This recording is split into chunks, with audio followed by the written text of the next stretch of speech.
All right, let's jump right in. You know, when we think of sound, our minds usually go to music, a good conversation, maybe a noisy street. But what if I told you sound is way more than just what we hear? It's actually a physical force, an invisible wave of energy that shapes our world in ways you probably never even thought about. So take a look at this. This is what sound can actually look like. Kind of beautiful, right? A little complex, a little mysterious, and it really makes you wonder, how does a simple vibration in the air create everything from a quiet whisper to a tool that lets doctors see inside our own bodies? Well, let's break it down. Before we get to all the really incredible high-tech applications, we have to start with the absolute basics. And believe it or not, it all begins with a simple shake. At its very core, sound is just a vibration. That's it. When you pluck a guitar string, clap your hands, or even just speak, you're making something vibrate. That vibration sends out a wave of energy that has to travel through something, a medium, like air or water or even a wall, to get to your ears. Which, of course, is why in the vacuum of space, there's total silence. No medium, no sound. And this slide shows you exactly how that energy gets from point A to point B. Sound waves traveling through the air are what we call longitudinal waves. The best way to picture this is to think of a slinky. If you push one end, you see that little bunch up, that compression, travel all the way down its length, right? That's what a sound wave is doing to air molecules, squishing them together and then spreading them apart, all in the same direction the sound is going.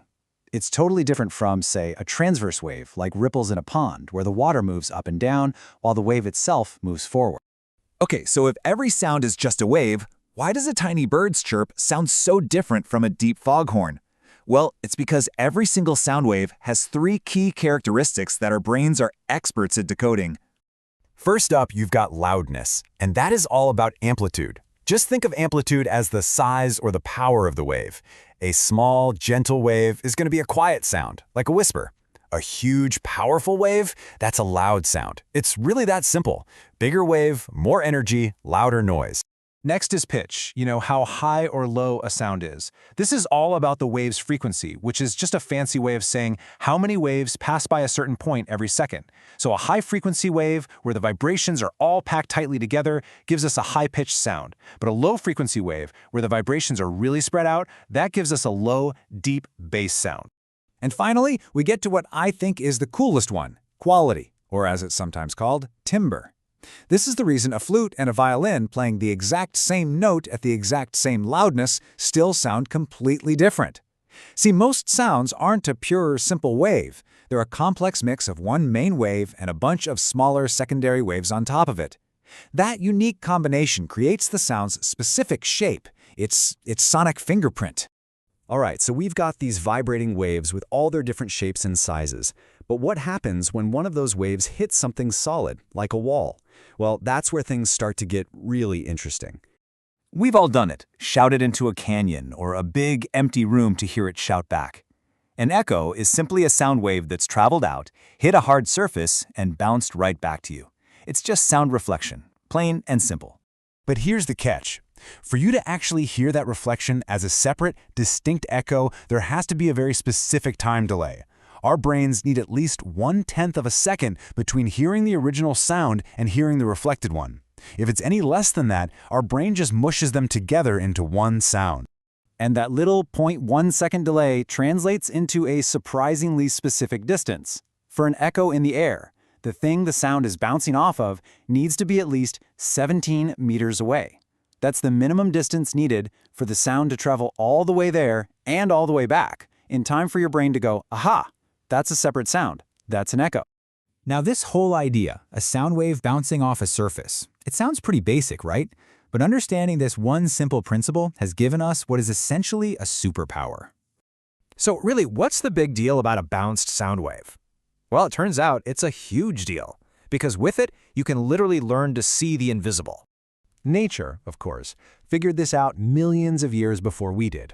Animals like bats and dolphins send out these high-frequency clicks, sounds way beyond what our ears can pick up. By listening to the echoes that bounce back, they build this incredibly detailed 3D map of their surroundings in their minds. It lets them navigate and hunt in total darkness. It's called echolocation, and it's basically nature's original sonar. And naturally, we humans learned from the best. We developed our own version of echolocation, and we gave it a name, sonar. Sonar stands for sound, navigation, and ranging. We send out a pulse of sound, a little ping, and then we just time how long it takes for the echo to come back. And with that one simple technique, we can find schools of fish for fishermen, we can detect submarines deep in the ocean, we can locate sunken ships, and we can even map the entire ocean floor. It gives us eyes in the deepest, darkest parts of our world. But we didn't just point this amazing technology outwards, into the abyss. We also had the brilliant idea to turn it inwards, on ourselves. Using the exact same principle, high-frequency sound waves and their echoes, medical ultrasound lets us see inside the human body without making a single incision. It gives us these incredible real-time images of our internal organs. With echocardiography, we can literally watch a living heart beat. It is an absolutely revolutionary diagnostic tool, and it's all based on a simple echo. So let's just pull all of this together for a second. What started our journey as a simple, invisible vibration in the air has become a genuine human superpower. At the end of the day, we took one of the most fundamental concepts in physics, a wave bouncing off a surface, and we totally harnessed it. We figured out how to use sound not just for hearing, but for seeing. And that's really the big idea here.